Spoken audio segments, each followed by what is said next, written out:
A Roman emperor helped shape Christianity? But here's the real question.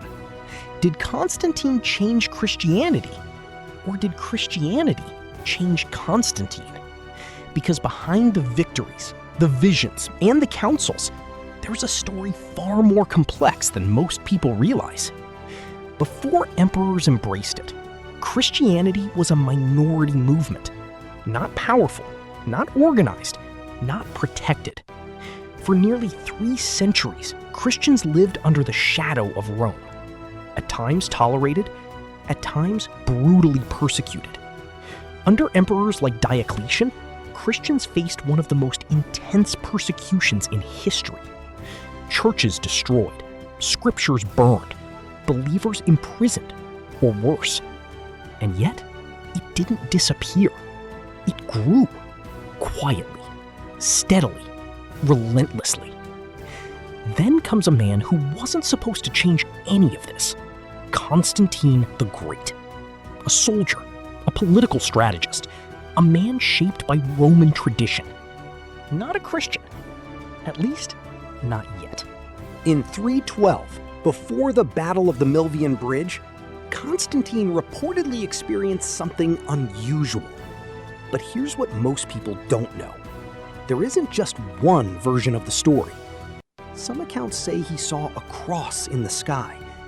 Others say it came in a dream. Some say it was a divine message. Others are less certain. What we do know is this. After that moment, Constantine made a decision that changed history.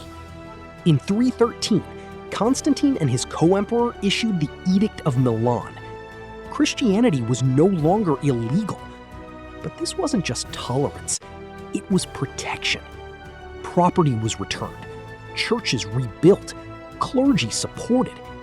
For the first time, Christianity stepped into the light. And this is where everything begins to change. Because once a religion gains protection from power, it also begins to interact with power. Constantine didn't just allow Christianity. He favored it, funded it, promoted it, elevated its leaders. And slowly, the relationship between faith and empire began to merge. But early Christianity wasn't unified. Different groups believed different things about the nature of Jesus, the meaning of Scripture, the structure of the church. This diversity wasn't new. What was new was the need for agreement. Because an empire doesn't run well on conflicting beliefs. So in 325, Constantine called the Council of Nicaea. This wasn't just a religious meeting, it was a turning point. Debates were intense, positions were clear, and one question dominated everything. Who was Jesus, really? The result? A creed, a standard, a line between accepted belief and everything else.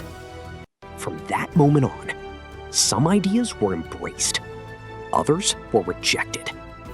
And once something is rejected in a system tied to power, it doesn't just fade, it gets labeled heresy. Some texts stopped being copied. Some communities disappeared. Not necessarily because they were wrong, but because they no longer fit the unified structure. And this creates a paradox. Constantine helped Christianity survive, but also helped define what it would become. He gave it freedom, but also structure, protection, but also boundaries. So what really happened? Was Constantine a believer moved by genuine faith, or a strategist who saw an opportunity to unify a fractured empire? History doesn't give a simple answer, and maybe it never will. So I want to hear your perspective.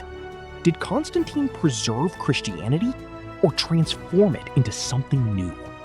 Because moments like this don't just shape history, they shape belief. And sometimes, the version of history we inherit is only part of the story. And this wasn't the only moment. that changed everything.